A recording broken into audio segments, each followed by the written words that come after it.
ওই সাইডটাতে ইন্ডিয়ার বর্ডার। এইদিকে অনেকটা রাজহাঁস, ইছামতি নদী। আসসালামু আলাইকুম এভরিওয়ান, কি অবস্থা সবাই, কেমন আছেন? বিয়ে বাড়িতে যে আমি আর রিত কিন্তু সারা দুনিয়া টহল দিয়ে আসছি, তো আজকে আপনাদের সাথে সেটাই শেয়ার করবো। হ্যাঁ, আমরা এখন আছি গোগা বাজারে। এখান থেকে আমরা যাব ইছামতি নদী অ্যান্ড তার পাশে ইন্ডিয়া বাংলাদেশের বর্ডার। নদীর ডান পাশে বাম পাশে নদীর এপার ওপার, তো ওখানে যে ভিউ অনেক সুন্দর, তো ওখানে যে দেখা হবে। আচ্ছা, টাটা।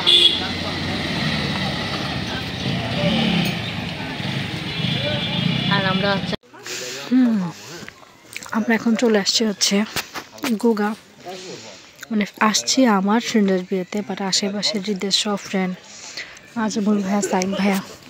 তো এখন আমরা যাব হচ্ছে এটা এই পাশে, মানে এই নদীর ওই সাইডটাতে ইন্ডিয়ার বর্ডার, মানে একদম বর্ডার এলাকা।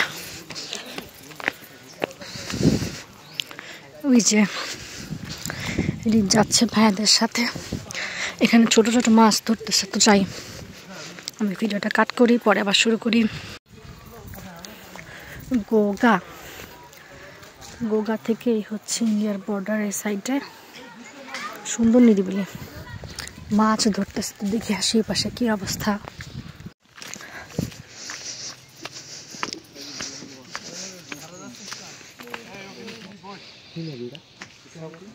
আমার কি মুছিল দরকার, ওদের খুবই ওদের শান্তি পায় ওরা।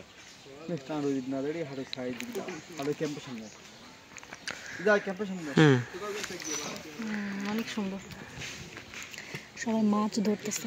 আর মাছ ধরার জন্য একটা মানে টেম্পোরারি একটা ভাসমান, মানে ভাসার জন্য একটা জিনিস আছে, যেটাতে করে ওই স্টপেজে বসে তারপর মাছ ধরতেছে, কচুরি পানার বা শোলার বা এটা ওটার।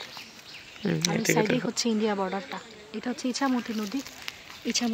বিয়ে বাড়ি থেকে সকালে বিয়ের আয়োজন দেখার পরে আমাদের মনে হলো যে না থাক, একটু টহল দিয়ে আসে, যেহেতু নাভারণ অঞ্চল, এখানে কখনো আসেনি। নাভারণ থেকে আরও বেশি সামনে, মানে 7 মাইল, তারপরে হচ্ছে কায়বা ইউনিয়ন পরিষদ, আর তারপরে হচ্ছে জালিদাবাড়িয়া, মানে সানজিদাদের এলাকা। তো ওখানে গিয়ে যেহেতু হৃদ আছে সাথে, তো ও থাকা মানে সেখানে তো কোনোখানে যে আসলে স্থির থাকা হয় না। আমরা সমস্ত এলাকা আশেপাশে যতটুকু দেখা যায় ততটুকু ঘুরলাম। সাইদ ভাইয়া ছিল, আজমুল ভাইয়া ছিল, ওই ভাইয়াদের সাথে মোটামুটি আমরা সবটা এলাকা ঘুরছি। আর এত খাওয়া দাওয়া হয়েছে, মানে কি বলবো, একটু পরে যে বিয়ে বাড়িতে দাওয়াত সেটা আর খেয়াল ছিল না। তো আমরা ঘুরতে গেলাম, এটা ছিল ইছামতি নদীতে, আর ওই যে নদীর ওপাশটাতেই ছিল হচ্ছে ইন্ডিয়ার বর্ডার।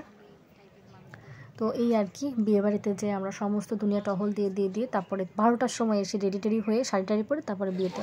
এই যে ইছামতি নদীর পাশে হচ্ছে যে, এটা কি ইন্ডিয়ান ক্যাম্প নাকি বাংলাদেশের ক্যাম্প? বাংলাদেশেরই বিজিবি ক্যাম্প, একদম ঝুমঝুমপুর সাইডেও কিন্তু এইরকম ক্যাম্প। সুন্দর ঠান্ডা নিরিবিলি সবদিক মিলে। এখন আমরা ব্যাক করবো অন্য একটা জায়গাতে যাবো, মানে বিয়ে বাড়ি এসে আমরা এই টহল দিয়ে বেড়াচ্ছি।